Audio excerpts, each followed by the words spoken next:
Basquel, thank you very much for coming on to our podcast today. And Cathy, we're here just to talk about all things travel. So I know you have had the privilege of being in the States where they have less restrictions around life, I suppose. So maybe you might share those and then we can talk a bit more of the travel then afterwards, if that's okay. Yeah, great, Iain. I'm great to be here. I've been in the States kind of predominantly for the last 2 years or so. And I suppose, the biggest distinction would be in the last 8 to 10 months where myself and my friends and my peers in the States have been able to travel so kind of freely between the States with no need for kind of passenger locator forms or, negative testing results. While there have been restrictions across the States similar to Ireland and Europe with mask wearing and so on, there has been a lot more, opportunity to dine indoors and travel and kind of live your life that we maybe have seen less of in Europe. And I suppose, the last sort of 6 months has really ramped up the difference between Europe and the US in that as more and more kind of second wave, third wave, fourth wave restrictions are kind of seen, headlines of in Europe are being imposed. The US is continually rolling back some of vaccinations have just been so widespread, and how easy it has been to get a vaccination, I think kind of has contributed to the openness there. Very good. Sounds almost like utopia when you've forgotten what those days are like. So you've got two elements of travel, it sounds like, Cathy. One is traveling across the US itself, and interstate. And then obviously there's the travel that would have taken you back into Ireland. So I know you're back in Ireland for a couple of weeks just visiting family. So maybe you might share the comparable of those two experiences, if you don't mind. Yeah, no, I think that kind of was made so clear to me, that distinction, a few weeks ago when I did enter Ireland or Europe for the first time since Christmas. I'd spent the previous kind of 5 weeks doing interstate travel in the US and had seen how kind of seamless the process had been there. The ease of booking a flight. Obviously there's limited kind of visa checks and things like that. That goes without saying. But the fact that you didn't need to produce vaccination confirmations or negative PCR tests between states or spend that money yourself doing that. I'd taken it for granted. And then my flight home to Ireland had gone through London, actually. So because of that, I had to not only, fill out the passenger locator form for Ireland, do it for the UK as well. PCR tests are the only ones that are accepted in Ireland. I believe there's a bit more flexibility in the UK. So the fact that I couldn't just get a rapid test and had to plan 3 days in advance, really adds to the planning and the preparation. And then obviously when you're here thinking about how you're going to quarantine, how you're going to interact with family and so on, and plan your travel around that. Whereas in the States, once you land in the tarmac, you're free to go and do what you want. I am vaccinated. I've been vaccinated for a number of months, and it's disappointing that myself and lots of people around the world who are vaccinated and want to get home to Ireland, there's still this delay of is it being recognised when a lot of evidence and CDC guidelines say that it should be at this point. So those kind of differences will kind of start.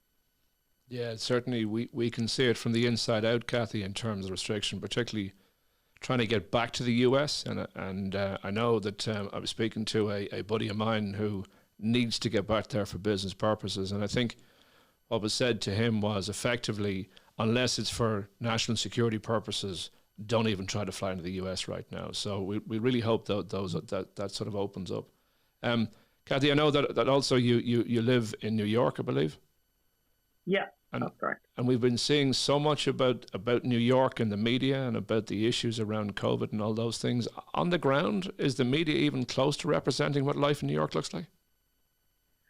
Yeah, I mean, I think it honestly is as open as, reports say it is. I suppose the level of vaccination among younger people has made the ability to kind of go out eat outdoors or eat indoors rather,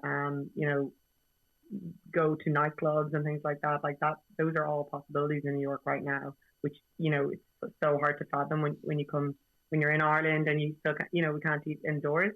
And it's not that one way is dealing with it, worse or better, but the fact that vaccination rates are just so much higher, and in the youth population as well in the US has made that, I think, possible. So I understand the risks that the government here are facing, but yeah, it is kind of as open as it said it is, and my work is back in person, and there's a big push now by a lot of companies in New York to get their employees back in person, and I think that's what is going to happen. I think to a higher degree in the coming months, so much more so than I think it is in Ireland. Very interesting. I mean, we're seeing lots of conversations about flexible working. We're seeing lots of I suppose, concern about getting back into the workplace in person. How have you found that experience yourself? Yeah, I think I'm, a new employee to my role. So I think for people similar to me starting new jobs, there's definitely maybe an interest in me in person. I started other jobs remotely, like as an intern or as a, short-term employee. And it's difficult to engage, difficult to learn, ask questions and know who to ask. And kind of build up those water cooler conversations or having a coffee and so on.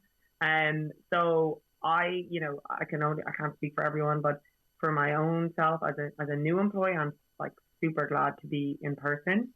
I think I'll also, from friends in New York and larger cities that pay high rent and have smaller apartments, and the ability to work from home when you don't have a large family property, which maybe senior people have, is another reason to be back in the office. But people do want flexibility, but I think the option to be in the office is still important to at least the younger generation. Obviously I can't speak for everyone. Okay, and so what's it like in the office? I mean, is it have you got social distancing? Have you got perspex partitions? I mean, does it feel like distancing even though you're in the same work environment? Yeah, and they put a lot of things in place to make people feel safe with sort of allocated spaces per employee and kind of maximum restrictions on the people in the office, but those are this is sort of stage one of reopening, and the plan is to loosen that and make it be more like normal in the coming months. The aim is kind of by September, October for it to be pretty normal. Whether that fully occurs, it's unknown. But at the moment, it just feels like some social distancing, a smaller number of people in the office, and they've also kind of introduced perks to keep people in the office, or keep people happy going to work, sort of maybe lunch vouchers and things like that to encourage people to go who might be happy at home at the moment. Okay, interesting to see how all those employee benefits come out over the next while. And then I know you've got some familiarity with our travel platform, Cathy. How have you found the experience so far? Yeah, no, I was introduced by a friend to it, and I think it was the obvious draw is the cost saving when for me the most obvious. So you can obviously compare Skyscanner or Google Flights to your platform, and that's why I became a member, because I could see the difference. Especially if you're doing if there's non-direct flights and things like that as well, the cost saving becomes even bigger. And then specifically I was doing an interstate trip, and I had a kind of meeting that I couldn't change on the last minute, and I had to change a flight on your platform, and it was super quick to talk to somebody. I got on the chat function, and then I was called back immediately, too quickly. I think I was in another meeting at that time, but that's how kind of seamless it was, and the flight was changed, and I wasn't charged anything extra in that scenario. And I found that very quick. In the meantime, this Dublin Irish flight that I took a number of weeks ago, there was a long. I rang up American Airlines at that point, and I was told, you'll get a call back in 4 hours. So that distinction of like, your platform is very professional, and yet it felt like very sort of friendly and accessible, which was great. Brilliant, thank you very much. So you who get to travel frequently around the States, and obviously it's a much easier thing to be able to do. What's your tips, tricks, or hacks that you'd share with us so that we can have these little golden nuggets to be able to use?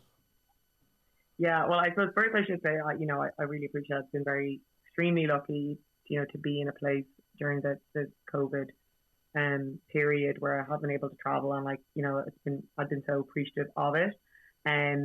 But I mean, definitely, I always personally have all my boarding passes and things on my phone, versus printing out, which I assume everyone's doing these days.